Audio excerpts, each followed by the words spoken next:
এখন দেখেন নাসাই 1230 নম্বর হাদিস।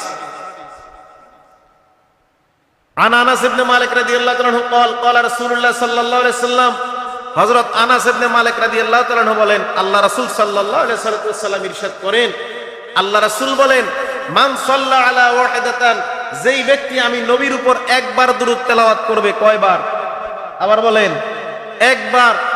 সাল্লাল্লাহু আলাইহি আশরু সালাওয়াতিন, আল্লাহ রাব্বুল আলামিন তার উপর 10টি রহমত নাজিল করবেন। কয়টা? হুত্তাত আনহু আশরু খতিআত, তার 10টা গুনাহ আল্লাহ মাফ করে দিবেন।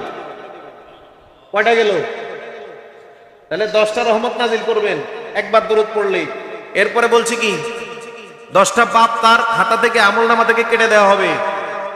3 নাম্বার কথা, ওয়ারফিআত লাহু আশরু দারাজাত, তার 10টা ইজ্জত সম্মান আল্লাহ বাড়াইয়া দিবে।